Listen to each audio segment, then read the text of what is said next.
तो ये कहानी है मॉर्गन नाम की एक लड़की की जो पुलिस स्टेशन में स्वीपर का काम करती है। और एक दिन ये सब करते हुए उससे एक मर्डर केस की एविडेंस नीचे गिर जाते हैं, जिसे जब वो उठाने लगती है तो एविडेंस को देखकर उसे पता चलता है कि पुलिस जिसको सस्पेक्ट यानी मुजरिम मान रही थी वो तो खुद असली किलर्स के हाथों खिलौना बनी थी। और पुलिस सिर्फ इसलिए मरे हुए आदमी की वाइफ को सस्पेक्ट मान रही थी क्योंकि वो उसी दिन से गायब थी। खैर, वो बोर्ड पर सस्पेक्ट को विक्टिम लिखकर चली जाती है और सुबह जब डिटेक्टिव कैरी डेक और उसकी टीम ऑफिस आते हैं तो सब कंफ्यूज हो जाते हैं कि ये किसने किया था। कोई भी जिम्मेदारी लेने को तैयार नहीं था। तो डिटेक्टिव कैरी डेक को गुस्सा आ गया और उन्होंने सीसीटीवी देखी, जिससे उन्हें पता चला कि ये मॉर्गन ने किया है। इसीलिए वो उसे घर से सवाल जवाब करने के लिए पुलिस स्टेशन ले आते हैं और उससे पूछा जाता है कि आखिर उसने पुलिस के काम में टांग अड़ाई क्यों। लिeutenant सवाल करते हैं कि आखिर तुम्हें वो विक्टिम क्यों लगी। वो पिक्चर्स दिखाते हुए एक्सप्लेन करना शुरू करते हैं कि वाइफ को सस्पेक्ट सिर्फ इसलिए माना जा रहा है क्योंकि वो मर्डर के फौरन बाद से गायब है और बज़ाहिर उस दिन घर में उसके अलावा कोई नहीं है। लेकिन इन पिक्चर्स को देखकर ये साफ जाहिर है कि उस दिन कमरे में कोई तीसरा भी था और हो सकता है कि किलर ने ही वाइफ को भी किडनैप किया हो पुलिस का ध्यान भटकाने के लिए।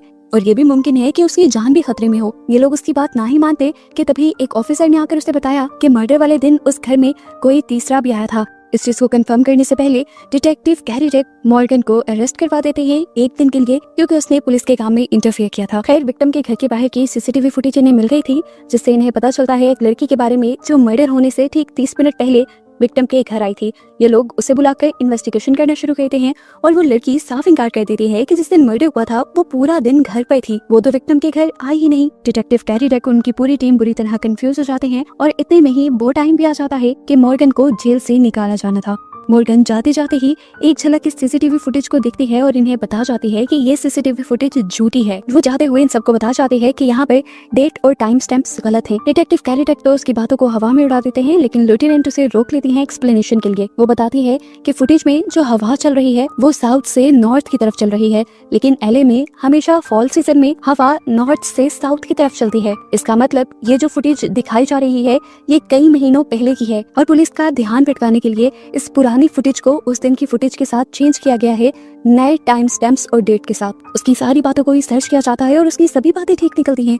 यहाँ तक कि सारे डिटेक्टिव्स हैरान हो जाते हैं। जैसे ही वो पुलिस स्टेशन से जाने लगती है तो लिeutenant उसे रोक देते हैं और कहते हैं कि ये सब तुमने कैसे किया। तो मॉर्गन बताती है कि मेरा 160 IQ है, यानी मेरे सोचने और ऑब्जर्व करने की पावर्स एक आम इंसान से कहीं ज्यादा है और मैंने बहुत सारी डॉक्यूमेंट्रीज भी देखी हैं, जिसकी वजह से इन चीजों का एनालिसिस मैं बड़ी आराम से कर सकती हूँ। खैर, अगले सीन में दिखाया जाता है कि डिटेक्टिव कैरी डेक विक्टिम की बेटी से मिलते हैं और विक्टिम की बेटी उन्हें बहुत ही अजीब बात बताती है कि उनकी मॉम जो कि गायब हुई है उनको किसी सैरा नामी औरत ने एक लेटर भेजा था। वो लड़की बताती है कि जब तक मेरी मॉम ने वो लेटर पढ़ा तब तक उस लड़की की डेथ हो चुकी थी। डिटेक्टिव कैरी डेक ये सोचते हुए हैरान हो गए कि आखिर उस लेटर में ऐसा था क्या और उसका इस मर्डर केस से क्या ताल्लुक हो सकता है।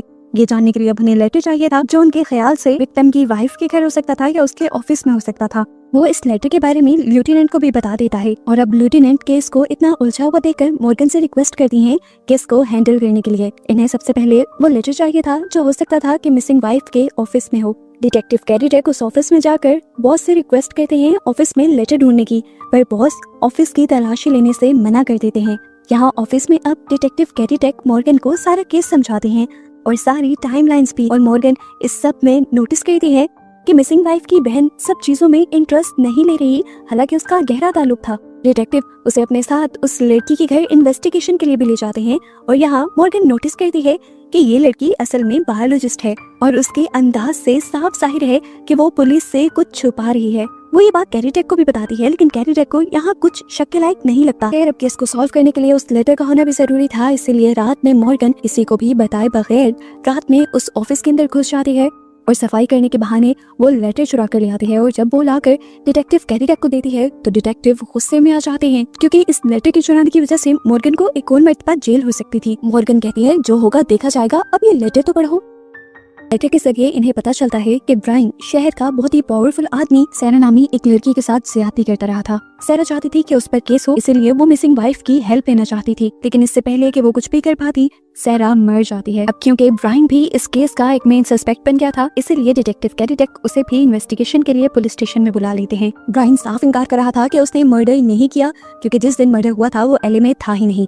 इसी दौरान बाहर से भी ऑफिसर ये पता चला लेती हैं कि ब्रायन मर्डर वाले दिन फाउंटेना सिटी में था। इससे पहले कि इन्वेस्टिगेशन आगे बढ़ती, जिस ऑफिस से मॉर्गन ने लेटर चुराया था उसका बॉस मॉर्गन पर लीगल एक्शन लेने के लिए आ जाता है, जिसकी वजह से डिटेक्टिव कैरी डेक बहुत ज्यादा गुस्से में आ जाते हैं, क्योंकि वो पहले ही मॉर्गन को ऐसे उल्टे कामों से मना कर रहे थे और उन्होंने मॉर्गन को कहा भी था कि ये लेटर वापस रख कर आओ। इन्हीं सब ब्लंडर्स की वजह से इन्वेस्टिगेशन लेट होती जा रही थी, जिसकी वजह से डिटेक्टिव कैरी डेक मॉर्गन को इन्वेस्टिगेशन से निकाल देते हैं। लेकिन उसकी जहानत की वजह से अगले ही दिन दोबारा उन्हें मॉर्गन के पास जाकर मॉर्गन से हेल्प लेनी पड़ती है, क्योंकि डिटेक्टिव को केस से ब्रायन का लिंक समझ नहीं आ रहा था। जिस दिन मर्डर एलए में हुआ था उस दिन ब्रायन फाउंटेना में था। अब सोचते हुए मॉर्गन ये बताती है कि मर्डर असल में उस दिन हुआ ही नहीं जब का दिखाया जा रहा है। वो कहती है कि हो सकता है कि मर्डर कुछ दिन पहले हुआ हो और बाद में वहाँ चेंजेस करके उसे ऐसा दिखाया गया हो जैसे कि अभी हुआ है। डिटेक्टिव कैरी डेक हैरानी से सवाल करते हैं कि इतनी छोटी से तुम ये सब कैसे कह सकते हो। ये समझाने के लिए मॉर्गन उसे विक्टिम के घर लेकर जाती है और वहाँ के लोग देखते हैं कि घर का टेम्परेचर बहुत कम था, इसी वजह से वहाँ लाश सड़ी नहीं और खून के दाग भी ऐसे रहे जैसे नए हों। डिटेक्टिव कैरी डेक अभी भी नहीं समझ पा रहे थे, तो मॉर्गन ने कहा, देखो लेनेट जो औरत विक्टिम की वाइफ है और गायब है, उसकी सिस्टर उसके मामले में आकर कोई बात नहीं करती और फिक्र नहीं दिखाती। जब हम उसके घर जाते हैं तो हमें उसके घर पे बहुत सारे फाउंटेना के आर्टिफैक्ट दिखते हैं, जिसका मतलब वो भी रिसेंटली फाउंटेना शहर में गई है। ट्विस्ट ये नहीं है कि वो फाउंटेना गई थी, ट्विस्ट ये है कि वो फाउंटेना उन्हीं डेट्स में गई थी जिस डेट्स में ब्रायन फाउंटेना गया था। और यहाँ पे सारी चीजें ये शो हो रही हैं कि उन्हीं डेट्स में मर्डर हुआ है। इन सब चीजों से आसानी से अंदाजा लगाया जा सकता है कि ब्रायन उसका बॉयफ्रेंड था। ब्रायन को जब पता चला कि लेनेट सारा का केस लेने वाली है तो ब्रायन के खिलाफ वो उसकी बहन को लेकर आया ताकि लेनेट पीछे हट जाए। उन्होंने लेनेट को जरूर धमकी दी होगी और जब लेनेट के हस्बैंड ने उन्हें डराने के लिए बंदूक उठाई तो ब्रायन उससे डरा नहीं बल्कि उसने गन छीनने की कोशिश की और इस सब में लेनेट के हस्बैंड को गोली लग गई। अब ये केस एक मर्डर का बन गया था। ये सब छुपाने के लिए इन्होंने लेनेट को पहले बंदी बनाया, क्योंकि लेनेट की बहन बायोलॉजिस्ट थी, इसीलिए अपने ब्रायन को बचाने के लिए उसने सारी प्लानिंग की। घर का टेम्परेचर कम किया ताकि सबूत पुराने ना लगे। सीसीटीवी में भी जाते हुए एक पुरानी फुटेज सेट कर गई नए टाइम स्टैम्प्स के साथ, और लेनेट को उन्होंने उसी दिन से किडनैप कर लिया ताकि सबको लगे कि लेनेट अपने ही हस्बैंड का खून करके भागी है। अभी इसी जगह को देखते हुए मॉर्गन गेस करती है कि इस टाइम लेनेट को कहाँ रखा होगा इन लोगों ने, और मजे की बात कि उसका गेस ठीक भी होता है और जल्द ही ये लोग लेनेट तक पहुंचकर उसे रेस्क्यू कर लेते हैं और मुजरिम आखिर पकड़े जाते हैं और ये केस यहीं पर खत्म हो जाता है। सब लोग हैरान थे, इतने कॉम्प्लिकेटेड केस को मॉर्गन ने इतनी आसानी से सॉल्व कर लिया था। इसलिए लेफ्टिनेंट उसे डिटेक्टिव की जॉब भी ऑफर करती है, जिसे वो ठुकराती है क्योंकि इस जॉब में बहुत ज्यादा टाइम लगता है और उसे अपनी फैमिली को टाइम देना था। फाइनली अब उसे हम उसकी बेटी के साथ देखते हैं, जहाँ वो नोटिस करती है कि उसकी बेटी अपने डैड से नफरत करने लगी है, क्योंकि उसे लगता है कि उसके डैड उसे जानबूझकर छोड़ कर गए हैं। हालांकि उसके डैड 15 साल पहले कहीं गायब हो गए थे और उनका आज तक कोई सुराग नहीं मिला। मॉर्गन को इस चीज से बहुत ज्यादा दुख होता है कि उसकी बेटी उसके डैड को गलत समझ रही थी। मॉर्गन भी आखिर ये पता चलाना चाहती थी कि उसके हस्बैंड को हुआ क्या, इसलिए अगले दिन वो लेफ्टिनेंट से इस शर्त पर जॉब की ऑफर कबूल कर लेती है कि वो उसके हस्बैंड को ढूंढने में उसकी मदद करेंगे, और यहाँ पर लेफ्टिनेंट भी उसकी ऑफर को एक्सेप्ट कर लेती हैं। खैर दिखाया जाता है कि दोबारा मॉर्गन घर पर थी, जहाँ उसे पता चलता है कि उसकी बेटी को कॉलेज में पेंटिंग के लिए फर्स्ट प्राइज मिला है। ये देखकर वो बहुत ज्यादा एक्साइटेड हो जाती है और अपनी बेटी को उसके डैड की पेंटिंग्स दिखाने लगती है, और इस चीज से उसकी बेटी को बहुत ज्यादा गुस्सा आ जाता है, क्योंकि आज भी उसकी बेटी को लगता है कि उसके डैड उसे जानबूझकर छोड़ के गए थे। इसी दौरान उनके दरवाजे पे नॉक होता है।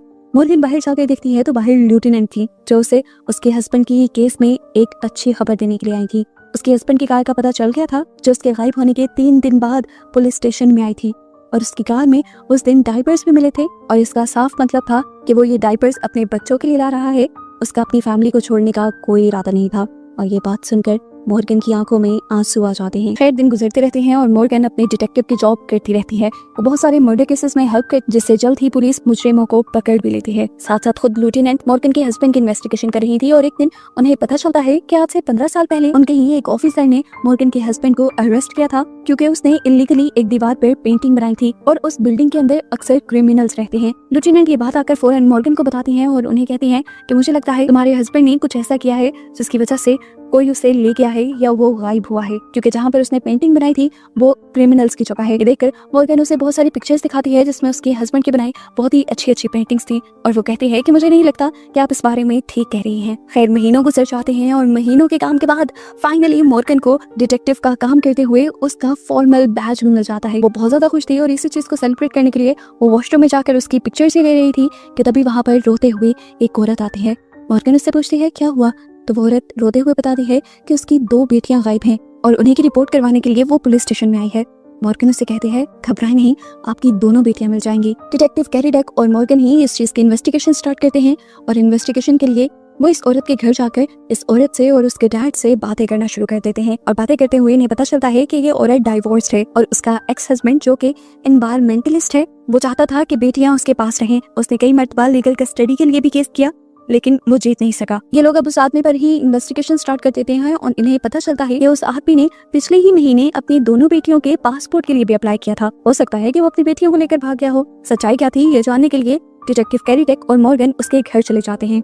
अंदर कोई भी नहीं था, लेकिन मॉर्गन उसी के घर के पास एक छोटा सा ग्रीन हाउस देखती है। मॉर्गन नोटिस करती है कि इसी ग्रीन हाउस में एक ही प्लांट के अंदर कुकम्बर भी लगाए गए हैं और टोमेटोज भी लगाए हुए हैं। हालांकि ये दोनों एक ही साथ उग ही नहीं सकते और अगर वो आदमी एक एनवायरमेंटलिस्ट है तो उसे तो ये बात पता होगी। डिटेक्टिव कैरी डक कहते हैं तो क्या तुम ये कहना चाहती हो कि इस ग्रीन हाउस को नया नया बनाया गया है और यहाँ पे कुछ छुपाया गया है?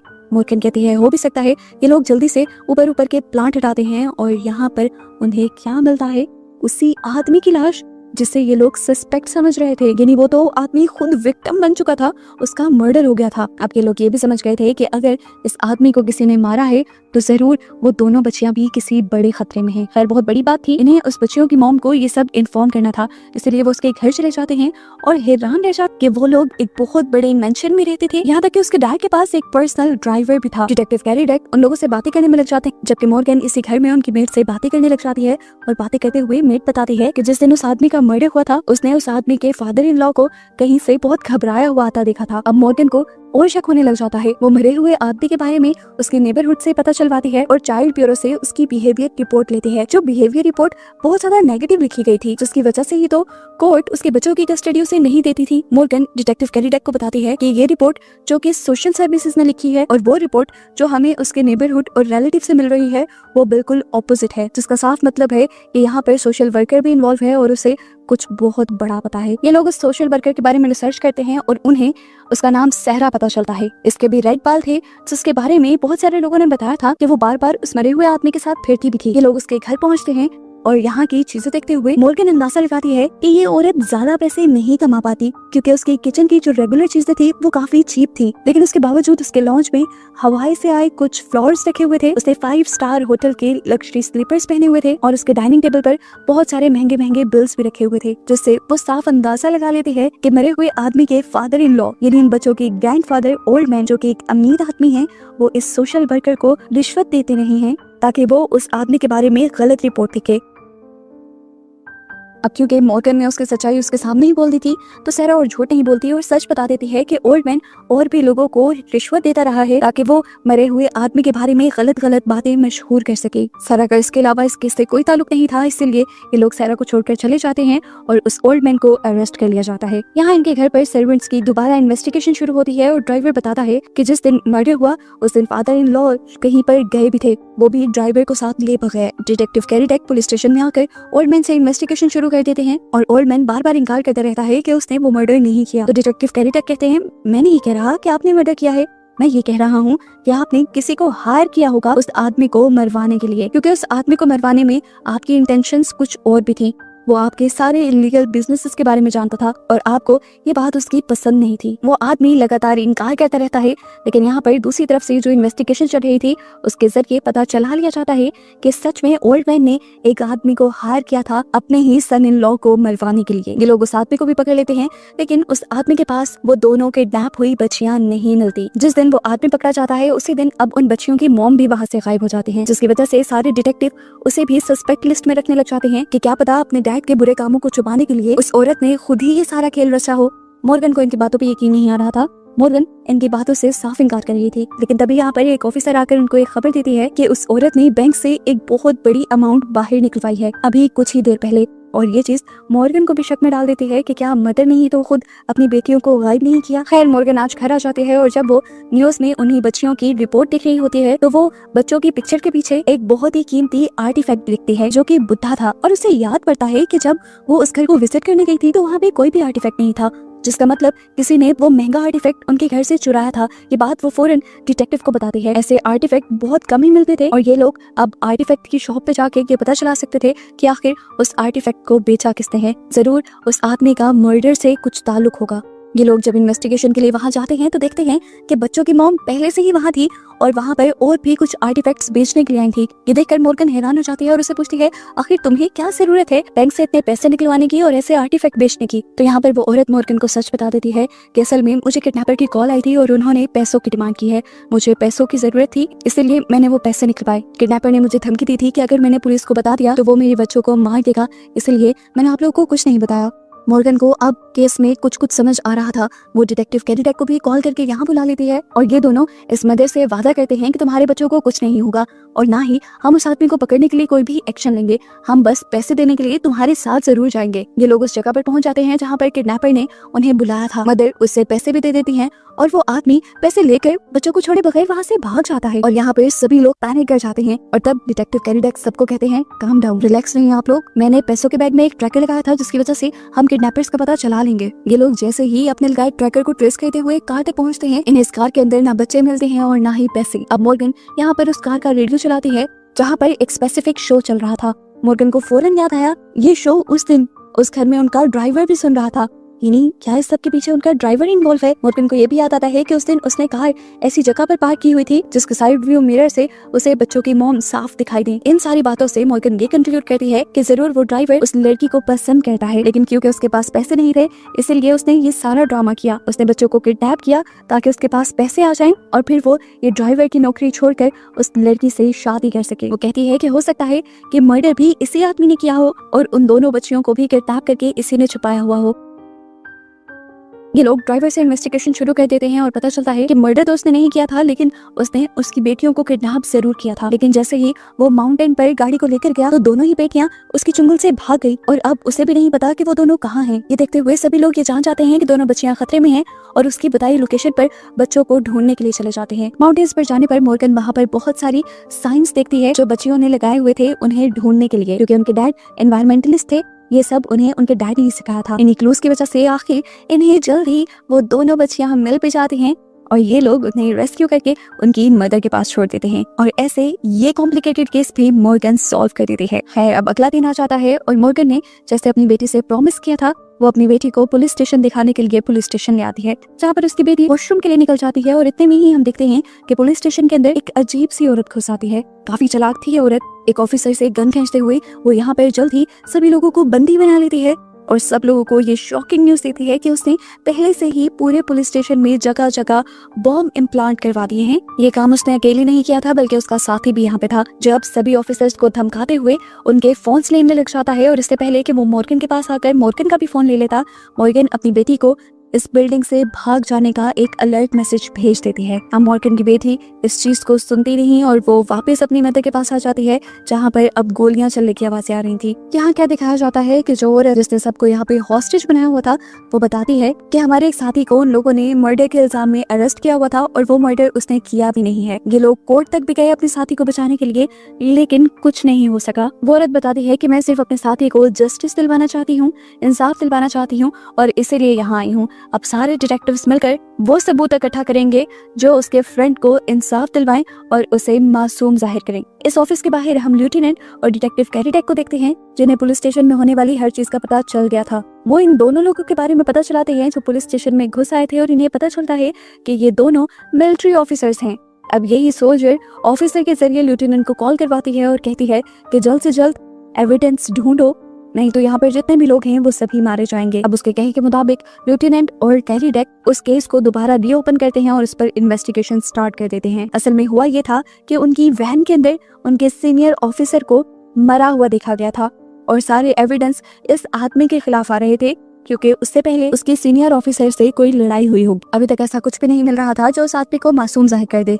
पुलिस स्टेशन के अंदर हॉस्टेज बने हुए डिटेक्टिव्स भी सारी केस की हिस्ट्री देख रहे थे और अभी तक लोगन नाम का ही वो बंदा जो अरेस्ट भी हुआ है वही मुजरिम नजर आ रहा था। लेकिन तभी मॉर्गन केस को बहुत अच्छे से देखती है और गौर करते हुए आगे जाकर बताती है कि मर्डर साइट से खून के धब्बों के दरमियान में एक प्रॉपर कॉर्नर बना हुआ था, जिसका मतलब था कि यहाँ पर पहले कोई पेज था, कोई पेपर था जिसे वहाँ से उठा लिया गया। उस पेपर में ऐसा क्या था, ये सस्पेंस की बात थी और जिसने उस पेपर को वहाँ से उठाया हो सकता है कि वो किलर हो। मॉर्गन जल्दी से लेफ्टिनेंट और डिटेक्टिव कैडिडेक को कॉल करवाती है जो उस आरवी वैन के अंदर थे। वो डिटेक्टिव से पूछती है कि क्या उन्हें यहाँ पर कोई पेपर मिला। डिटेक्टिव बताते हैं कि उसे उस आरवी वैन में कोई भी पेपर नहीं मिला, लेकिन यहाँ पर मेजर का लैपटॉप जरूर था।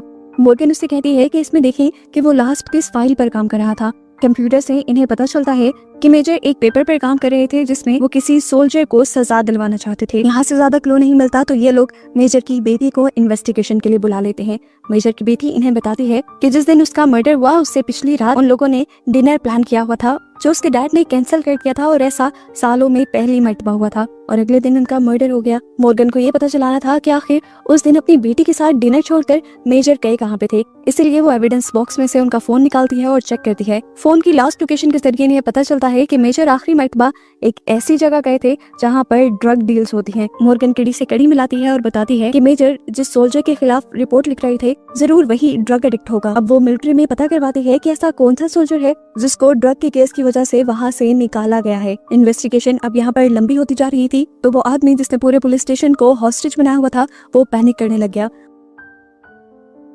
उसके साथी ने आकर उसे काम डाउन किया और उसे समझाया कि पैनिक करने की जरूरत नहीं है, हमें पुलिस वालों पर भी यकीन नहीं करना, लेकिन फिलहाल हमें उन्हीं की मदद चाहिए। ये लोग बात ही कर रहे थे कि इतने में दूसरे ऑफिसर को पता चल गया कि वो लोग पैनिक हुए हुए हैं, इसलिए वो उसको मारकर उसकी गन छीनने की कोशिश करता है, लेकिन इस सब में बेचारे ऑफिसर की टांग पर ही गोली लग जाती है। सारे घबरा से जाते हैं और मॉर्गन इस ऑफिसर के लिए एम्बुलेंस की डिमांड करती है। ये लोग जब मॉर्गन की बात नहीं मानते तो मॉर्गन इन्हें इमोशनल करने की कोशिश करती है और कहती है कि लड़की जिसने इन्हें हॉस्टेज बनाया हुआ था वो इस टाइम प्रेग्नेंट थी और उसका रिलेशन लोगन के साथ था, उसी ऑफिसर के साथ था जो इस टाइम अरेस्ट हुआ है। ये जानकर उसका दूसरा साथी गुस्से में आ जाता है। उसे ऐसे लगता है कि जैसे इस लड़की ने उसे धोखा दिया है। तो वो लड़की कहती है मैंने तुम्हें कोई धोखा नहीं दिया, बस तुम्हें ये बात नहीं बताई कि मैं प्रेग्नेंट हूँ।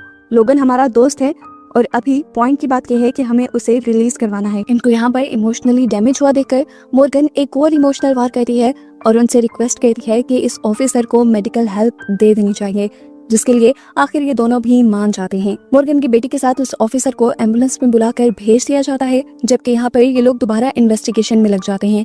इन्हें एक आदमी का पता तो चलता है जिससे लास्ट टाइम मेजर मिले थे, लेकिन ये सब इन्होंने एक सीसीटीवी फुटेज से पता चलाया था, जो फुटेज बहुत ज्यादा ब्लर होने की वजह से ये लोग उस आदमी को ठीक तरह देख नहीं पाते और पहचान भी नहीं पाते कि वो आदमी कौन था और क्या वही किलर हो सकता था या नहीं। जैसे जैसे ये इन्वेस्टिगेशन डिले होती जा रही थी वो आदमी और भी ज्यादा पैनिक होता जा रहा था और उसके साथ ही उसे बार बार यही समझा रही थी कि पैनिक होने की जरूरत नहीं है। यहाँ पर मॉर्गन सारी पुरानी इन्वेस्टिगेशन को पढ़ रही थी और उससे उन्हें पता चलता है कि मेजर ने मरने से कुछ दिन पहले एक ट्रैकिंग डिवाइस भी खरीदी थी। जरूर मेजर किसी को ट्रैक करना चाहते थे। मेजर ने ये डिवाइस किसके लिए खरीदी थी ये जानने के लिए मॉर्गन मेजर का ही फोन निकाल लेती है। ट्रैकर ये शो कर रहा था कि जिस भी आदमी को ट्रैक किया गया वो लास्ट टाइम ड्रग डीलरशिप के अंदर ही गया था। मॉर्गन यहाँ पुलिस वालों को शॉकिंग न्यूज ये भी देती है कि जिस भी आदमी ने मेजर को मारा है वो ये नहीं जानता कि मेजर ने उसके पीछे एक ट्रैकिंग डिवाइस लगाई हुई थी और इसी ट्रैकिंग डिवाइस के जरिए हम उस तक पहुंच सकते हैं। अभी तक लग तो यही रहा है कि जिसको मेजर ट्रैक करना चाह रहे थे उसी ने मेजर को मारा होगा, क्योंकि मेजर की लास्ट लोकेशन भी ड्रग डीलरशिप वाली जगह की थी। इस आदमी की भी उस दिन की लोकेशन वहीं की है और उसके बाद मेजर मरे हुए हैं और ट्रैकिंग डिवाइस ये भी शो कर रही है कि वही आदमी रात में मेजर की आरवी वैन में भी आया है। अब इसी ट्रैकिंग डिवाइस के जरिए ये लोग मर्डर की लोकेशन का भी पता चला लेते हैं और डिटेक्टिव कैलिडेक फौरन जाकर उसे अरेस्ट कर लेते हैं। केस तकरीबन सॉल्व हो गया था। अब वो आदमी घबरा गया कि केस के सॉल्व होने के बाद कहीं ये लोग उन्हें अरेस्ट न कर लें, इसलिए वो अपने साथी को बेहोश कर देता है और सबको धमकी देता है कि वो यहाँ पर सबको ये बॉम्ब से उड़ा देगा। तो मॉर्गन कहती है और ज्यादा बेवकूफ बनाने की जरूरत नहीं, मैं जानती हूँ कि यहाँ पर कोई भी बॉम्ब नहीं है, क्योंकि जब आप लोग यहाँ पर आए तो यहाँ पर कोई भी डॉग नहीं भौंका। हालांकि ऐसे किसी भी डिवाइस के आने पर वो लोग बहुत सेंसिटिव हो जाते हैं। यहाँ उस लड़की को भी होश आ जाता है और वो लड़की भी उस आदमी को बताती है कि सच में बॉम्ब वाली बात झूठ थी।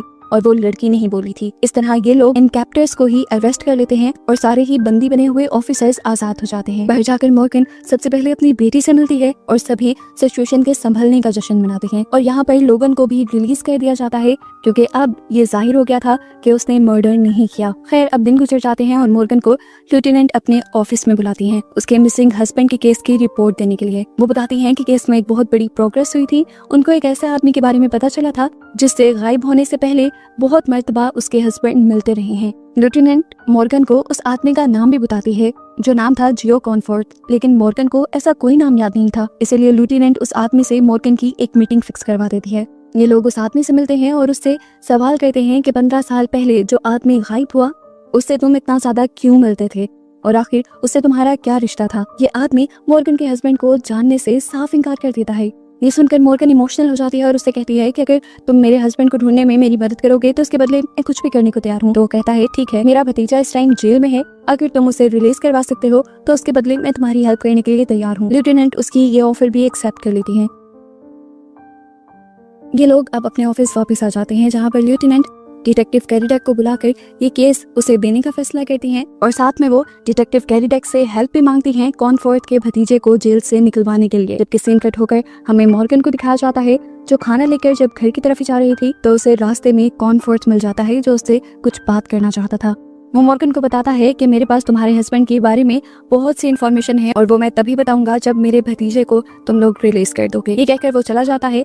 मॉर्गन भी अपनी डेली लाइफ में वापस आ जाती है। ये लोग काफी मर्डर केसेस सॉल्व करते हैं और एक दिन लेफ्टिनेंट आकर इन्हें बताती हैं कि उन लोगों ने एक पार्टी अरेंज की है जो सभी डिटेक्टिव्स के लिए है। सभी लोग एक्साइटेड हो जाते हैं। इससे पहले ये अपनी पार्टी के बारे में कुछ सोचते, डिटेक्टिव कैरीडेक को एक ईमेल रिसीव होती है जिस ईमेल में एक आदमी के बारे में इंफॉर्मेशन थी जिसे किडनैप किया गया था। जिस बंदे को किडनैप किया गया था उसके हाथ में बोर्ड था जिस पे लिखा हुआ था कि तुम्हारे पास अगले मूव करने के लिए सिर्फ 2 घंटे हैं।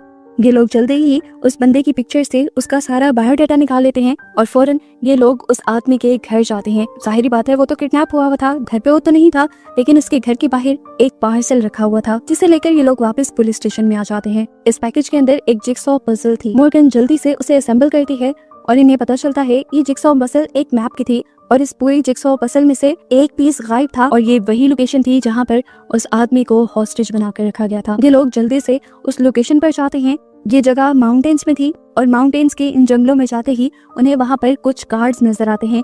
ये एक पजल थी और क्लूज भी थे उस आदमी तक पहुँचने के लिए। ये लोग सारी पजल्स को सॉल्व करते हुए जल्द ही उस जगह पर पहुंच जाते हैं जहां पर उस आदमी को बंदी बनाकर रखा गया था और उसे रेस्क्यू कर लिया जाता है। इस आदमी की तबीयत ठीक होने पर उसे पूछा जाता है कि उसे किडनैप किसने किया था और वजह क्या थी। उस आदमी को कुछ नहीं पता था। वो बताता है कि मैं एक दिन घर जा रहा था तो रास्ते में किसी ने मेरे ऊपर अटैक कर दिया और उसके बाद उसने मुझे हॉस्टेज बना लिया। वो बताता है कि जिसने उसे किडनैप किया था वो जबरदस्ती उसके साथ गेम्स खेलता था और हमेशा अपने मुंह पे एनिमे मास्क पहन के रखता था जिसकी वजह से वो उसका आज तक चेहरा नहीं देख पाया। इन सारी बातों को पता चलाने के बाद मॉर्गन इन चीजों का अंदाजा लगाती है कि जो भी वो किडनैपर है वो बच्चों की गेम्स से बहुत ज्यादा ऑब्सेस्ड है क्योंकि पुलिस को भी उसने सारे क्लू गेम्स की सूरत में दिए थे। खैर रात होती है और मॉर्गन को दोबारा कॉनफोर्थ बुलाता है। कॉनफोर्थ उसे बताता है कि जिस दिन तुम्हारे हस्बैंड गायब हुए उससे कुछ दिन पहले वो तुम्हारी और तुम्हारी फैमिली की सिक्योरिटी के लिए बहुत ज्यादा परेशान थे और वो इन दिनों लाइलो फ्लिन नाम की किसी लड़की के साथ काम कर रहे थे। लेकिन मॉर्गन को लाइलो फ्लिन के बारे में कुछ भी याद नहीं था। अगले दिन मॉर्गन ऑफिस आती है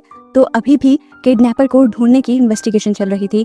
उसी साइको किडनैपर ने आज एक बेबी कॉट के अंदर 3 डॉल्स और क्लूज पुलिस स्टेशन में भेजे थे। जब सब लोग कंफ्यूज होते हैं तो एक ऑफिसर बोल उठता है कि मैं जानता हूँ किडनैपर को, वो एक थेरेपी ग्रुप का मेंबर है जो थेरेपी वो लोग लेते हैं जिनके अपने उनसे दूर चले जाते हैं। लेफ्टिनेंट उसी ऑफिसर को उस थेरेपी सेशन में जाकर उस आदमी का पता चलाने को कहती हैं और मॉर्गन को ये ड्यूटी देती हैं कि वो पता चलाए कि आखिर उस आदमी ने ये डॉल्स क्यों भेजी हैं। यहाँ पर वो ऑफिसर जब थेरेपी सेशन में जाता है तो इन्हें पता चलता है कि आज वो आदमी एब्सेंट है। ऑफिसर उन बाकी लोगों से इन्वेस्टिगेशन शुरू कर देता है और थेरेपी के लोग बताते हैं कि वो आदमी काफी अजीब था। उसकी बहन उसे छोड़कर चली गई थी इसलिए वो थेरेपी लेने आता था। उसे ज्यादा मसला ये था कि जब से उसकी बहन गई थी तो उसके साथ कोई गेम्स नहीं खेलता था। फाइनली यहाँ से उसे उस किडनैपर के घर का एड्रेस मिल जाता है जहाँ पर मॉर्गन और डिटेक्टिव कैरीडेक इन्वेस्टिगेशन के लिए जाते हैं। ये अपार्टमेंट इस तरह बिखरा हुआ था जैसे यहाँ पर किसी ने लड़ाई की हो। ये लोग जब लाइट ऑफ करके इस अपार्टमेंट को देखते हैं तो यहाँ पर एक स्पार्कलिंग लाइट से मैसेज लिखा हुआ था जिसमें लिखा था कि तुम अंधेरे में कभी बात नहीं कर सकते। मॉर्गन को फौरन अंदाजा हो जाता है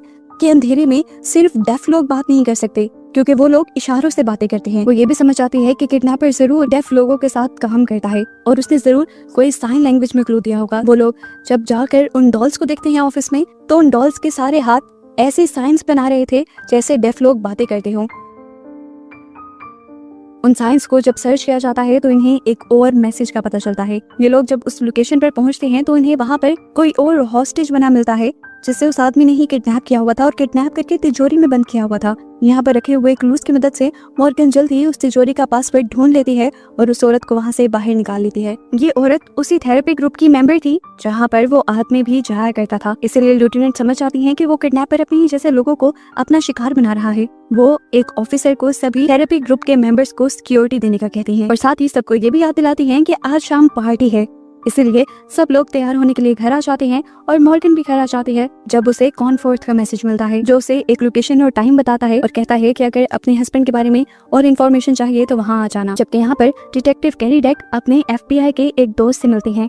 वो उनसे एक लड़की के बारे में पता चलवाना चाहते थे जो अक्सर मॉर्गन के हस्बैंड के साथ देखी गई है, जिसका नाम लाइलो फ्लिन था। जिसका नाम सुनकर FBI एजेंट भी हैरान हो जाते हैं और बताते हैं कि लाइलो फ्लिन भी अंडरकवर FBI एजेंट थी और 15 साल पहले वो मारी गई थी। जाते जाते ये FBI officer detective carry deck को एक फाइल भी देकर जाता है जिसमें लाइलो फ्लिन का पूरा बायोडाटा था। अब सीन कट होकर हमें उस ऑफिसर को दिखाया जाता है जो थेरेपी ग्रुप का मेंबर भी था और यहाँ पर डिटेक्टिव भी था। वो जब अपनी पुलिस पार्टी के लिए तैयार होकर निकलता है तो एकदम से गाड़ी में बैठते ही उसका एयर बैग फट जाता है और सामने हम किसी मास्क पहने आदमी को देखते हैं। यानी ये वही किडनैपर था जो अपने ही ग्रुप के लोगों को किडनैप कर रहा था और उसने अब डिटेक्टिव को किडनैप कर लिया था।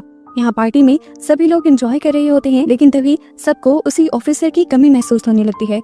ये लोग उसे कॉल भी करके देखते हैं लेकिन वो कॉल भी रिसीव नहीं कर रहा था। इसलिए लेफ्टिनेंट एक ऑफिसर को उसके घर जाकर देखने को कहते हैं। जबकि यहाँ पर हम डिटेक्टिव कैरी डेक और मॉर्गन को डांस करता हुआ देखते हैं, जहाँ पर डिटेक्टिव कैरी डेक मॉर्गन से परमिशन मांग के वो उसके हस्बैंड का केस पूरी तरह डिटेक्टिव कैरी डेक को दे दे और उसे कॉनफोर्थ का नंबर भी दे दे ताकि वो कॉनफोर्थ से कांटेक्ट करके उससे इन्वेस्टिगेशन करके मॉर्गन के हस्बैंड का पता चला सके। इससे पहले कि ये लोग कुछ कह पाते, इन्हें इमरजेंसी में उस ऑफिसर की कॉल आती है जो दूसरे ऑफिसर के घर उसे देखने के लिए गई थी। वो बताती है कि उस ऑफिसर की गाड़ी का एयर बैग फटा हुआ है और वो ऑफिसर गाड़ी में नहीं है और न ही घर पर है। इसी गाड़ी में से उसे एक क्लू भी मिला था जिससे इन्हें पता चला कि उस ऑफिसर को किडनैप करने वाला वही साइको किडनैपर है। ये लोग अपनी पार्टी छोड़कर उस पजल को सॉल्व करने में लग जाते हैं और जल्द ही मॉर्गन को ये पता चल जाता है कि पजल उस लोकेशन के बारे में है जिस बड़े से मेंशन के अंदर एक स्विमिंग पूल भी है। ये लोग फौरन वहां जाते हैं तो देखते हैं कि उस ऑफिसर को एक ऑक्सीजन मास्क पहनाकर उसी पूल के अंदर बांधा गया था। मॉर्गन और डिटेक्टिव कैरी डेक जाकर जल्द ही उसकी जान बचा लेते हैं। अगली सुबह दिखाया जाता है कि डिटेक्टिव कैरी डेक